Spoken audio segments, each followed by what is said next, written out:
எல்லாருக்கும் வணக்கங்க. எல்லாரும் நல்லா இருக்கீங்களா? இன்னைக்கு நம்ம கண்ணம்மா சுலகில என்ன வீடியோ பார்க்க போறோம்னா, 10 நிமிஷத்துல குக்கர்ல சாம்பார் வச்சு, கோதுமை தோசை ஊத்தி, ஆம்லேட் செஞ்சு என் பையனுக்கு குடுக்க போறேன். என் பையன் ஸ்கூலுக்கு அவசரமா கிளம்பிக்கிட்டு இருக்கான். ஆஃபீஸ் கிளம்புறவங்க, ஸ்கூல் கிளம்புறவங்களுக்கெல்லாம் டைம் ஆயிடுச்சு அப்படின்னா, இந்த மாரி செஞ்சு குடுங்க. சீக்கிரமா செஞ்சிடலாங்க. எண்ணெய் கொஞ்சமா ஊத்தி குக்கர்ல எண்ணெய் காயவும், நம்ம கட் பண்ணி வச்ச முள்ளங்கி சேர்க்க போறோம். இன்னைக்கு முள்ளங்கி சாம்பார் தான் வைக்க போறோம். முள்ளங்கி, தக்காளி, சின்ன வெங்காயம், பூண்டு. பூண்டு வந்து 2 பல்லு தட்டி வச்சது, ஒரு தக்காளி பழங்க. எல்லாத்தையுமே நம்ம எண்ணெயில நல்லா வதக்கிரலாம். காய் வந்து நம்ம எல்லா காயுமே கூட சேர்த்துக்கலாம். நான் அளவா கொஞ்சமா தான் சாம்பார் வைக்க போறேன். காய் போடாமலும் இது பிளெயின் சாம்பாரா கூட வைக்கலாம். பருப்பு பார்த்தீங்கன்னா, பாசி பருப்பு, துவரம் பருப்பு கொஞ்சம் கொஞ்சம் சேர்த்துருக்கேன். நம்ம சாம்பாருக்கு தேவையான அளவு சேர்த்துக்கலாம். கொஞ்சம் உப்பு சேர்த்துக்கிறலாங்க. இந்த மாரி நம்ம காலையில சீக்கிரமா எந்திரிக்க முடியல, லேட் ஆயிருச்சு அப்படின்னா, டக்குனு குக்கர்ல 5 நிமிஷத்துல வச்சிடலாம். பேச்சுலர் பசங்களுக்கெல்லாம் குக்கர்ல வைக்கிறது ஈஸியா இந்த மெத்தட நீங்க பயன்படுத்திக்கங்க. இப்ப சாம்பார் தூளு ஒரு 1 1/2 ஸ்பூன் அளவு சேர்த்துக்கிறலாங்க.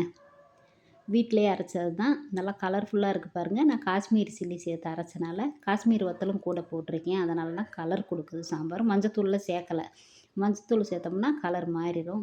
இப்போ பாசிப்பருப்பு, துவரப்பருப்பு நம்ம கழுவி வச்சத அதையும் சேர்த்து தண்ணி ஊத்தி, உப்பு தேவையான அளவு போட்டு, கொதி வரவும் நம்ம குக்கரை மூடி வச்சு ஒரு 2, 3 விசில் விட்டா போதுங்க.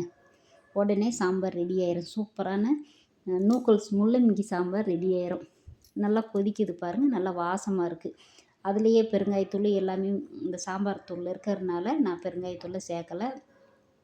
குக்கர்ல சாம்பார் ரெடி ஆகிக்கிட்டு இருக்கட்டும். நம்ம கோதுமை மாவை கலக்கிரலாம். கோதுமை தோசை தான் ஊத்த போறோம். கோதுமை மாவு கொஞ்சமா தான் சேர்த்துருக்கேன். இப்போது மட்டன் மசாலா பொடி வீட்டிலேயே அரைச்சது தாங்க. அதுக்கு 1 ஸ்பூன் அளவு சேர்த்து உப்பு, தூள் உப்பு, தண்ணி தேவையான அளவு சேர்த்து நம்ம கலக்கிரலாம்.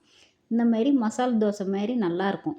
மட்டன் மசாலா சேர்க்கும்போது நல்லாயிருக்கும் தோசை சாப்பிட்றதுக்கு. வெறும் தோசையை கூட சாப்பிட்டுக்கிறலாங்க.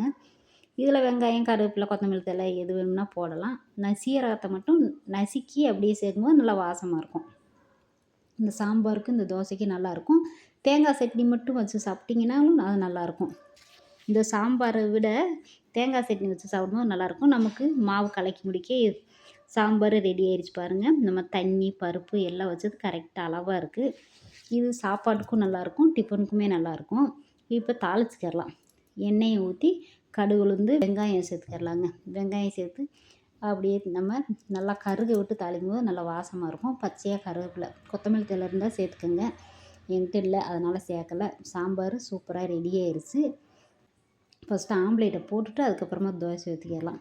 2 முட்டையை உடச்சி ஊற்றி சும்மா உப்பு, சீரகத்தூள், மிளகாத்தூள் அவ்வளோதாங்க. வேறு வெங்காயம் எதுவுமே சேர்க்கலை. டக்குன்னு அப்படியே ஆம்லேட்டை போட்டு எடுத்துட்டு நம்ம அப்படியே தோசையை ஊற்றி கொடுத்து விட்டோம்னா தம்பி சாப்பிட்டு ஸ்கூலுக்கு கிளம்பிடுவான். இந்தமாரி அவசரமாக கிளம்புறப்ப இந்த மாதிரி செஞ்சு கொடுத்தீங்கன்னா அவங்களும் சீக்கிரமாக கிளம்பி போயிடுவாங்க. நமக்கும் ஈஸியாக வேலை முடிஞ்சிடும். சீரகத்தூள், மிளகாத்தூளை சேர்த்து அப்படியே பெரட்டி போட்டு எடுத்துட வேண்டியதாங்க. சூப்பராக ஆம்லேட்டு ரெடி ஆயிடுச்சு. இந்த மாதிரி செஞ்சு சாப்பிட்டு பாருங்கள், நல்லாயிருக்கும். அந்த சாம்பார் பார்த்திங்கன்னா சாப்பாட்டுக்கும் நல்லாயிருக்கும். சூடாக மதியத்துக்கு எங்களுக்கு சாப்பாட்டுக்கும் மதியத்துக்கு சரியாக போயிடுச்சுங்க. அந்த சாம்பாரேவும் 2 நேரத்துக்கு தான் வச்சேன். காலையில் டிஃபனுக்கு சாப்பிட்டு மதியம் சாப்பாட்டுக்கு சாப்பிட்டோம். இப்போ தோசை நான் கொஞ்சம் ரொம்ப லேசாக ஊற்றலை, கொஞ்சம் ஊத்தாப்பம் மாதிரி தான் ஊற்றினேன். கொஞ்சம் லைட்டாக மந்தமாக அந்த மாதிரி ஊற்றும்போது நல்லாயிருக்கும். அந்த சாம்பாருக்கு பிச்சு சாப்பிட்றதுக்கு நல்லாயிருக்குங்க. 2 தோசை சாப்பிட்டு அந்த ஆம்லேட் சாப்பிட்டு அப்படியே கிளம்பிட்டார் என் பையன். சூப்பரான சாம்பார், நூக்கல் முள்ளங்கி சாம்பார், நூக்கல்னே வருதுங்க.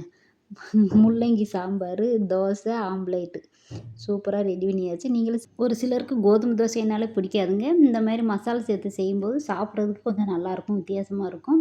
இது போல் செஞ்சு சாப்பிட்டு பார்த்துட்டு எப்படி இருக்குதுன்னு சொல்லுங்கள். இந்த வீடியோ பார்த்திங்கன்னா பொங்கல் அன்னைக்கு எங்கள் ஊரில் எடுத்தது. என் மருமக பாருங்கள் செம்மையாக டான்ஸ் ஆடிக்கிட்டு இருக்குல்ல. கூலிங் கிளாஸ் எல்லாம் போட்டு குட்டீஸ் நிறைய பேர் டான்ஸ் ஆடிக்கிட்டு இருக்காங்க. பொங்கல் வந்து எங்கள் ஊரில் நல்லாயிருக்கும். நிறைய போட்டியெல்லாம் பிள்ளைகளுக்கு வைப்பாங்க. பெரிய ஆளுகளுமே அதில் கலந்துக்கிடுவாங்க. நல்லாயிருக்குங்க. வீடியோ பிடிச்சிருந்துச்சுன்னா லைக்கு, ஷேர், கமெண்ட் பண்ணுங்கள். தொடர்ந்து நம்ம சேனலை சப்போர்ட் பண்ணிகிட்டே இருக்க நம்ம சொந்தங்கள் எல்லாருக்குமே ரொம்ப நன்றிங்க. ஹைப் பட்டன் ஒன்று இருக்கும். வீடியோ பிடிச்சிருச்சுன்னா ஒரு ஹைப் கொடுத்து ஷேர் பண்ணி விடுங்க வீடியோவை. குட்டீஸ் எப்படி ஆடுறாங்கன்னு சொல்லுங்கள். பாய், நன்றி, வணக்கம்.